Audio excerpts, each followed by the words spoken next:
नमस्कार, आदाब, सत श्री अकाल। सुफा न्यूज में आपका फिर एक बार स्वागत है। देखते हैं दिन भर की खास खबरें।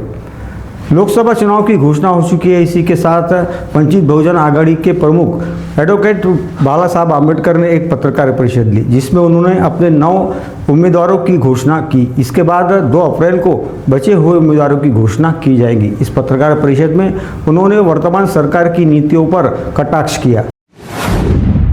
वंचित बहुजन आघाड़ी के लोकसभा चुनाव के संदर्भ में निर्णय हो गया है। वंचित बहुजन आघाड़ी के राष्ट्रीय नेता एडवोकेट प्रकाश आंबेडकर ने इसके संदर्भ में जानकारी दी। उन्होंने कहा कि मनोज जरांगे पाटिल के साथ चर्चा हुई है। इसके बाद यह तय किया गया कि ओबीसी समुदाय को उम्मीदवारी नहीं दी जा रही थी। ओबीसी के साथ आघाड़ी होगी।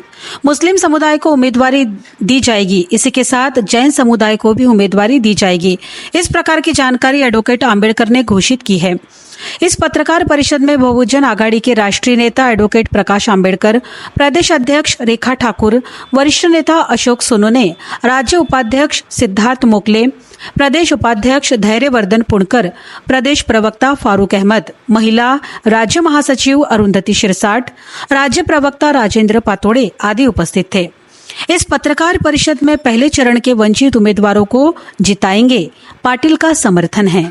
उम्मीदवारों की अंतिम सूची 2 अप्रैल को घोषित की जाएगी। एडवोकेट प्रकाश आंबेडकर स्वयं अकोला लोकसभा चुनाव के क्षेत्र से अपनी उम्मीदवारी दाखिल करेंगे। लोकसभा चुनाव की गतिविधियां तेज हो गई है, जिसे देखते हुए चुनाव आयोग, चुनाव विभाग और पुलिस सक्रिय हो गए हैं। इस चुनाव के दौरान करोड़ों लाखों रुपए का लेन देन हो सकता है। इसकी संभावना से इनकार नहीं किया जा सकता है, जिसे देखते हुए बाहर गांव से आने वाले वाहन और बाहर गांव जाने वाले वाहनों की जांच पुलिस द्वारा रात बेरात के समय की जा रही है। अकोला लोकसभा चुनाव 2024 की घोषणा हो चुकी है, जिसे देखते हुए लोकसभा चुनाव आयोग आवश्यक कदम उठा रहा है। लोकसभा चुनाव के दौरान राजनीतिक पार्टियां लाखों करोड़ों रुपयों का लेन देन कर सकती है, जिसे देखते हुए लोकसभा चुनाव आयोग के अधिकारी और कर्मचारी सक्रिय हो गए हैं। लोकसभा चुनाव आयोग अकोला 30 पश्चिम भाग दल क्रमांक 15 के अधिकारी और कर्मचारियों ने पुलिस बंदोबस्त के साथ शहर के बाहर जाने वाले और भीतर आने वाले मार्गों पर बंदोबस्त लगाया है, जिसमें अकोट रोड, दरियापुर, आपातापा मार्ग की ओर से आने वाली और जाने वाली 4 व्हीलर और अन्य प्रकार के वाहनों की जांच की जा रही है। अकोट फाइल के हनुमान मंदिर के पास चौकी बनाकर यह काम किया जा रहा है। गणेश मधुकर भोकरे, जोसेफ डेनियल गणबहादुर, संतोष शालिग्राम, ज्ञानेश्वर भानुदास आदि ये काम कर रहे हैं। लोकसभा चुनाव में महिलाओं की भागीदारी बढ़ाने के लिए स्वीप कार्यक्रम चलाया जा रहा है, जिसके अंदर महिलाओं को आह्वान किया जा रहा है कि वो ज़्यादा से ज़्यादा लोकसभा चुनाव में अपने मताधिकार का प्रयोग करें और अन्य महिलाओं को भी इसके लिए प्रेरित करें। लोकसभा चुनाव 2024 में महिलाओं एवं दिव्यांगों का प्रतिशत बढ़ाने के लिए स्वीप कार्यक्रम बड़े प्रमाण में चलाया जा रहा है। देखने में आया है कि सभी प्रकार के चुनाव में महिलाओं के मतदान का प्रतिशत काफ़ी कम रहता है, जिसे बढ़ाने के लिए सार्वजनिक स्थल, महिला महाविद्यालय, अपार्टमेंट, इसके अलावा घर घर जाकर महिलाओं में मतदान के प्रति जन जागृति का काम शुरू कर दिया गया है। जिला परिषद की मुख्य कार्यकारी तथा स्वीप नोडल अधिकारी बी वैष्णवी मतदान जन जागृति के संदर्भ में आह्वान किया है।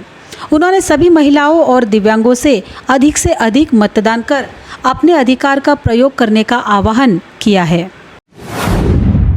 अकोला के न्यू तापड़िया नगर के नागरिकों की सुविधा के लिए पिछले कई सालों से यहाँ पर फ्लाईओवर ब्रिज का निर्माण कार्य चल रहा है, जिस पर करोड़ों रुपए की लागत लग चुकी है, परंतु अभी तक यह रेलवे फ्लाईओवर ब्रिज पूरा नहीं हो पाया है और आने वाले चुनाव के बाद ही इसकी कुछ संभावना नज़र आ रही है। तब तक यहाँ के नागरिकों को परेशानियों का सामना करना पड़ेगा। अकोला के न्यू तापड़िया नगर के नागरिकों को सुविधा मिले, इसके लिए कई साल पहले रेलवे फ्लाईओवर ब्रिज का निर्माण कार्य शुरू किया गया था, जिसे 2024 तक पूरा करना था। न्यू तापड़िया नगर से बिरला राम मंदिर की ओर जाने वाले इस रेलवे फ्लाईओवर ब्रिज के निर्माण कार्य में करोड़ों रुपए खर्च किए जा रहे हैं। इस मार्ग के बीच अप और डाउन ट्रेनों की भारी आवाजाही लगी रहती है, जिसके कारण यहाँ के दोनों रेलवे गेट लंबे समय तक बंद रहते हैं, जिसकी वजह से दोनों रेलवे गेट के दोनों ओर वाहन धारकों की लंबी लंबी लाइन लग जाती है, जिसके कारण इन लोगों को शारीरिक और मानसिक परेशानी का सामना करना पड़ता है। दूसरी ओर लोकसभा चुनाव की आदर्श आचार संहिता लागू होने के कारण और उसके बाद फिर से विधानसभा चुनाव की घोषणा होने वाली है, जिसे देखते हुए आने वाले कुछ सालों तक इस रेलवे फ्लाईओवर ब्रिज का पूरा होना संभव होता नजर नहीं आ रहा है। येवता के पास एक युवक के कुएं में गिरने की जानकारी खदान के पुलिस थानेदार को मिली थी, जिसके बाद उन्होंने इसकी सूचना आपातकालीन पथक को दी थी। आपातकालीन पथक ने कड़ी मशक्कत के बाद युवक की लाश को बाहर निकाला।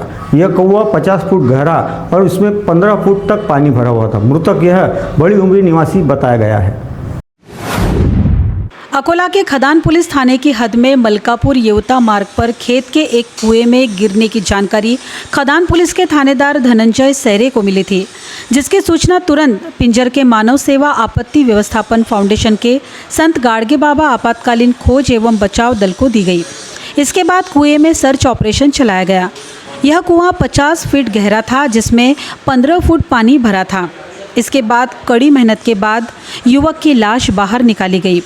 मृतक अकोला के बड़ी उम्री के हनुमान नगर निवासी 30 वर्षीय शुभम राजू गीते था। आगे की जांच खदान पुलिस कर रही है। अकोला शहर के समीप स्थित कांचीनी गांव के एक घर में रात के समय अत्यंत विषैला कोबरा जाति का सांप दिखाई दिया था, जिसकी सूचना तुरंत सर्प मित्रों को दी गई।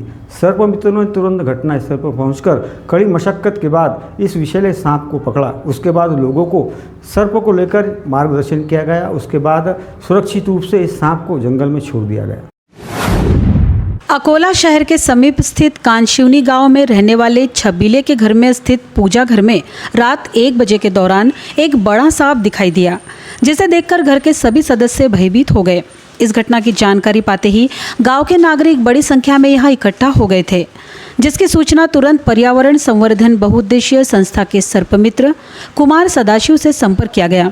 उन्होंने तुरंत अपने फोन से सर्पमित्र सूरज सदाशिव को लेकर बिना देरी किए घटनास्थल पर पहुंच गए। घटनास्थल पर पहुंचकर शाम को देखा गया तो पता चला कि अत्यंत जहरीला कोबरा जाति का सांप है। कड़े परिश्रम के बाद सुरक्षित रूप से इस कोबरा सांप को पकड़ा गया।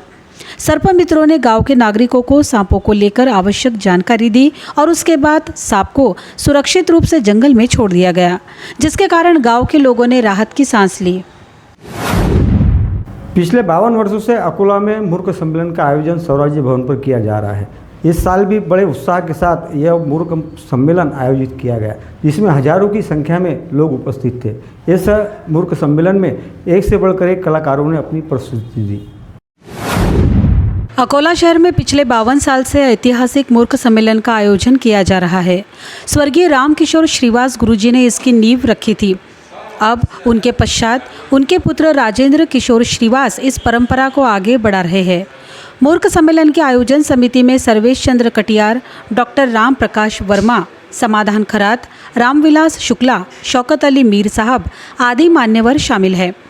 आरंभ में सिटी कोतवाली थाने के पीछे से मूर्खाधिराज की भव्य शोभा यात्रा निकाली गई, जो शहर के मार्गों से होती हुई स्वराज भवन पहुंची, जहां उनका जोरदार सत्कार किया गया। उसके बाद गर्दभ वंदना की गई, जो डब्बू शर्मा ने की। उसके बाद मूर्ख सम्मेलन का शुभारंभ किया गया, जिसमें गीत, नृत्य, हास्य, मिमिक्री, जादू के खेल आदि का समावेश था। इस मूर्ख सम्मेलन में बच्चों से लेकर वरिष्ठ नागरिकों तक ने अपनी कला प्रस्तुत कर सभी को मंत्रमुग्ध कर दिया। इस सम्मेलन में देवदास चौहान, महादेव राव भुईभार, भारत वरुट, शिवलाल मजूलकर, वसंत दादा मानवटकर, आंध्र विद्यालय के छात्रों आदि ने अपनी प्रस्तुति दी। सम्मेलन को सफल बनाने के लिए पूर्व विधायक गोपी किशन बाजुरिया, पूर्व पार्षद हरीश आलिम चंदानी, हुशे बंधु ज्वेलर्स के प्राध्यापक संतोष हुशे, खरोटे ज्वेलर्स डॉक्टर अशोक ओलंबे आदि का विशेष योगदान रहा। कार्यक्रम को सफल बनाने के लिए योगेश इंगले, नेहरे साउंड सर्विस, छोटू मंडप ठेकेदार आदि का योगदान रहा। इस कार्यक्रम का संचालन डॉक्टर राम प्रकाश वर्मा ने किया। आज तक के लिए बस इतना ही। कल हम फिर मिलेंगे नए समाचारों के साथ। तब तक आप देखते रहिए सुफा न्यूज़, आम आदमी की आवाज़। यदि आपने अभी तक हमारे चैनल को सब्सक्राइब नहीं किया है तो सब्सक्राइब जरूर करें और शेयर करना ना भूलें और बेल आइकन बटन जरूर दबाएं। तब तक के लिए नमस्कार।